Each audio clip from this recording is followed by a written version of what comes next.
So here we are, Cinema 4D, one of my favorite tools. This is a 3D application for any of you noobs out there. It's similar to Blender, but these are 5 reasons why I think Cinema 4D is better than Blender. So first off, you've got the Commander. Now I know Blender has a search tool, search feature, but in my opinion, not as good. And Cinema 4D had it first. So you can see, here's just one example. We've got a sphere here with the origin offset. It's not where I want it. I want it right in the middle, and I don't know where that drop down is. So I'm going to go ahead and use the Commander. So hit Shift C, and then you can just start typing like origin. Okay, that's not quite what I wanted. How about center axis to model? Okay, that's what I want. So in Blender, it's called your origin, but in Cinema 4D, it's called your axis. So there you go. That's what I get for using both tools. So I'll just click on it here, double click, and boom. Look at that. It's right where it's supposed to be. And now if I rotate or work with it, it's going to do what you want it to do. So that was just one example. So let's say I don't know the keyboard shortcut for bevel. Well, let's double click with the move tool, select a ring, and then use the Commander again, Shift C, type in bevel, there it is, double click, and now the bevel tool is engaged, and I can just drag it, and there we go.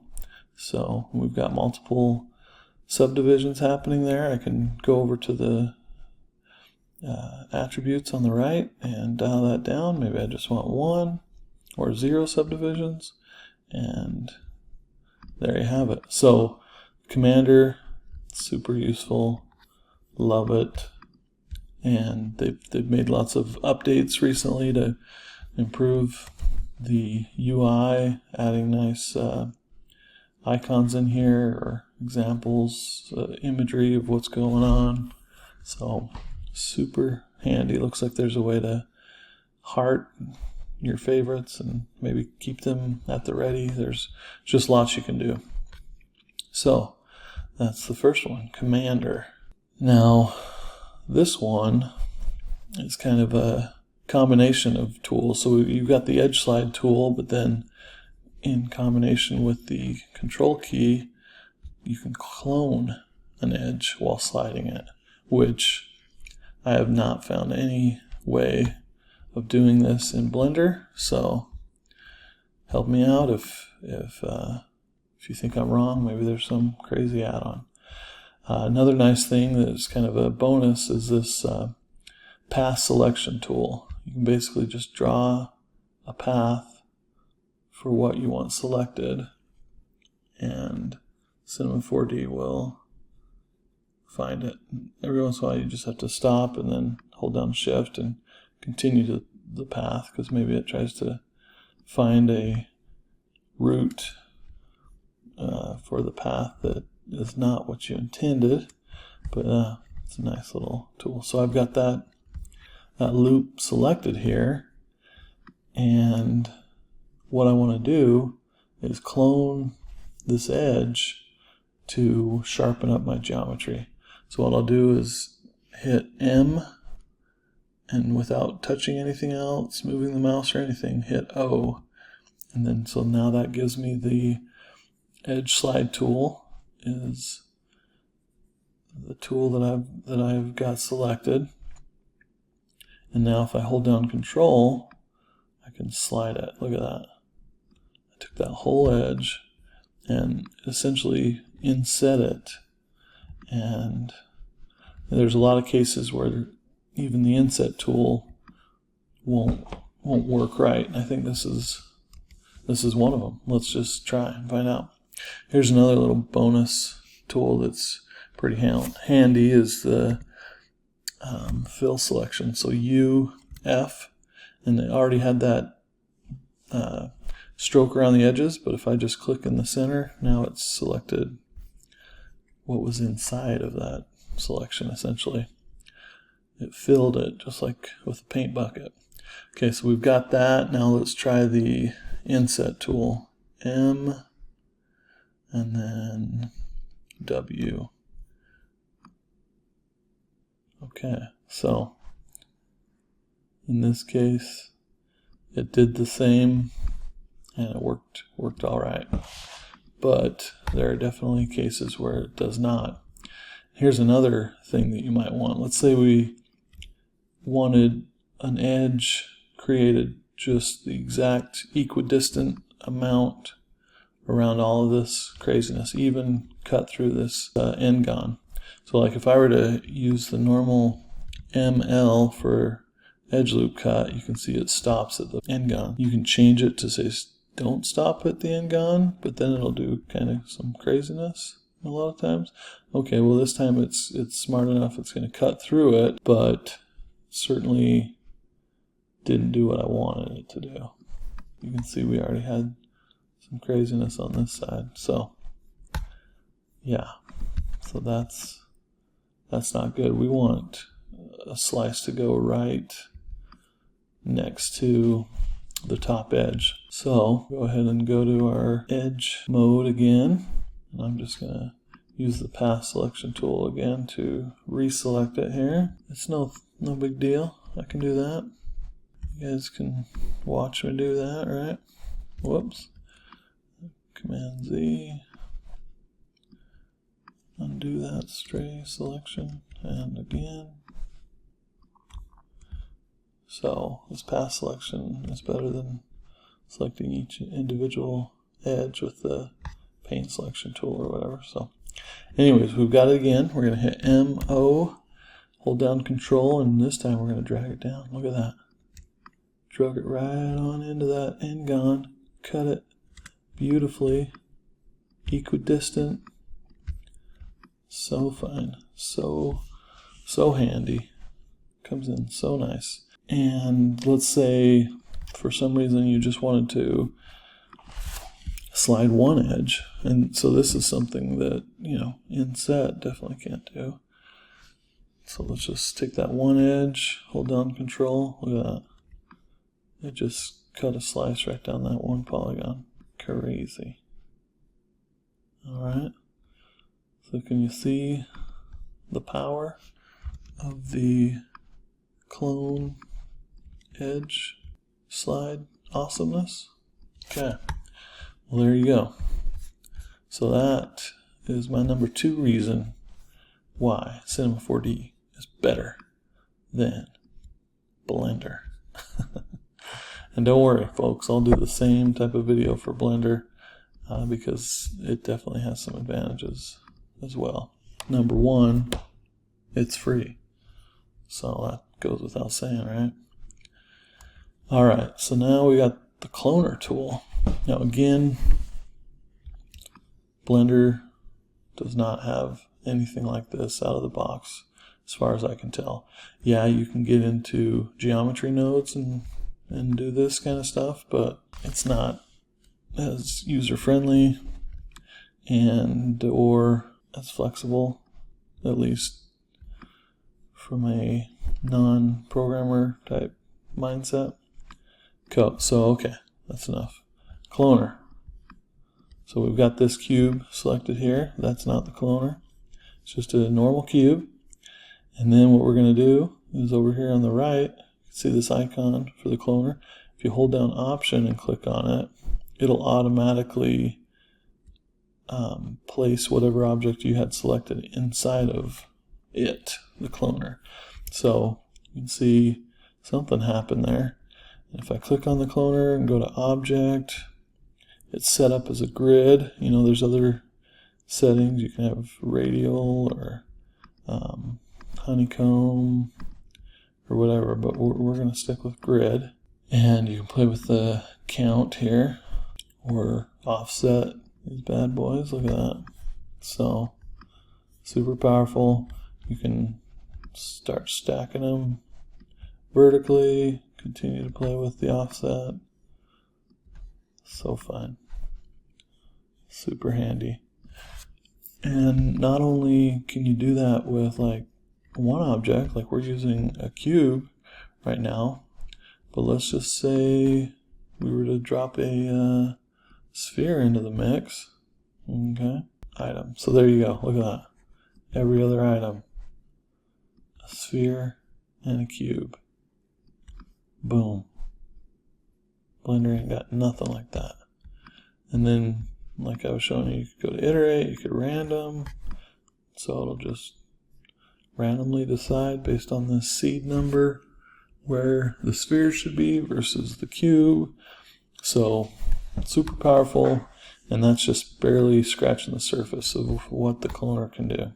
Now this might seem stupid, but I don't know, maybe it's just me. I just do not like the way that Blender does extrude along a path or whatever. It's called sweep here in Cinema 4D, and it's just so nice, so easy.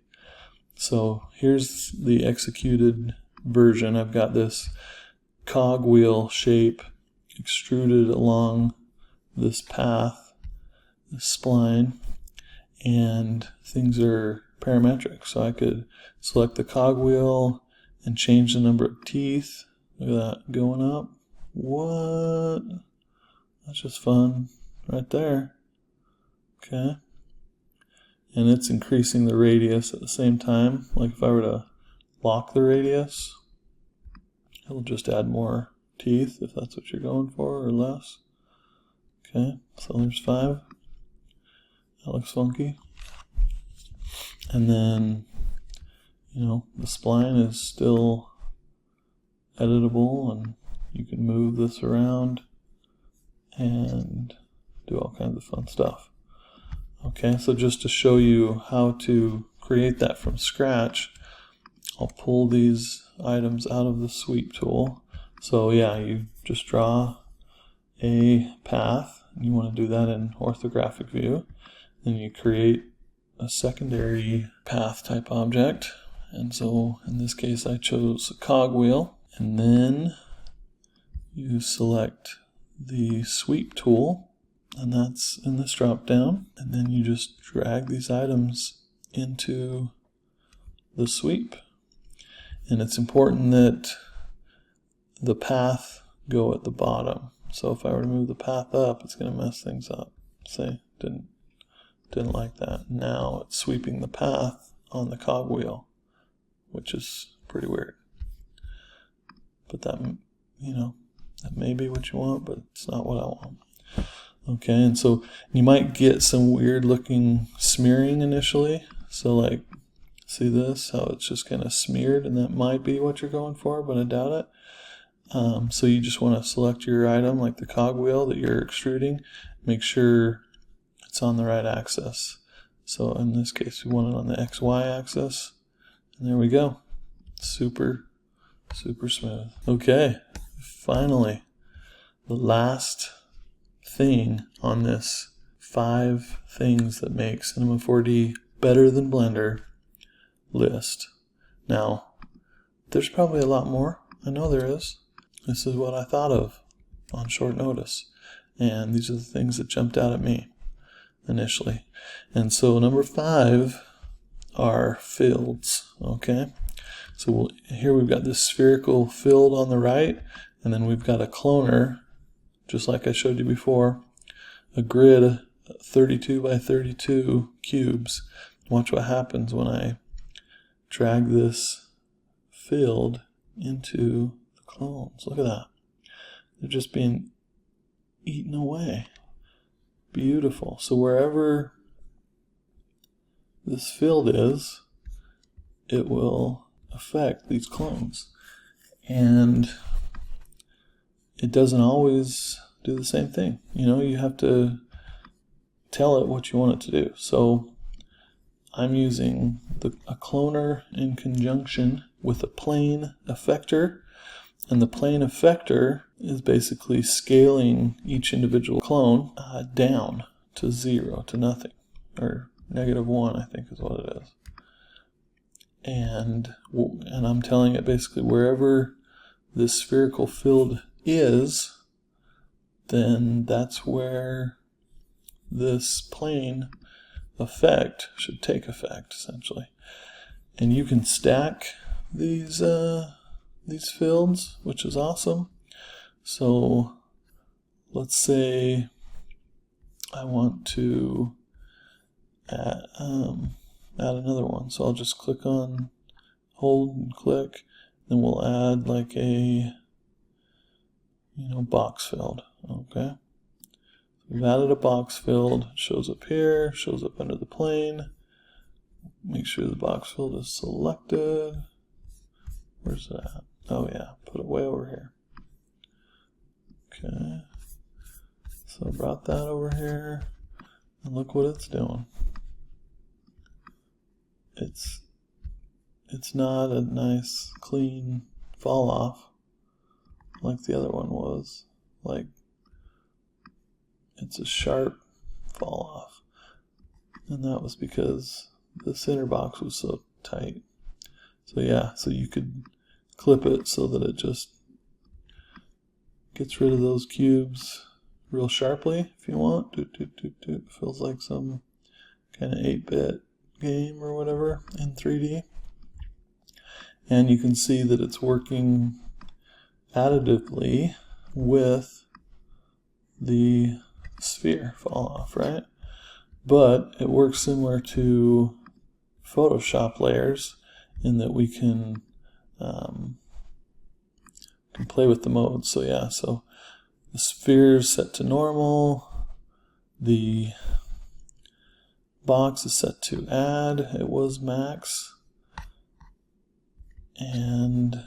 but we could do something like change it to subtract, and look at that craziness.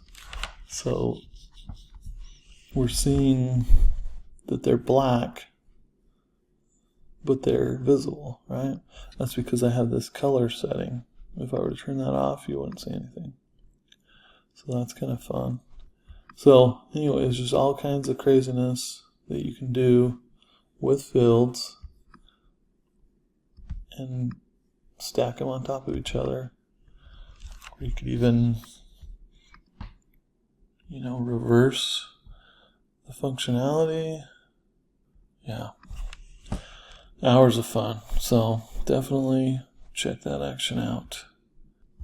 And that is my list of the 5 reasons why Cinema 4D is better than Blender. You got the Commander, you got the Edge Slide clone, you got the cloner, the sweep, and the all-powerful fields. Thanks for joining me, and until next time, keep on creating. Create or die.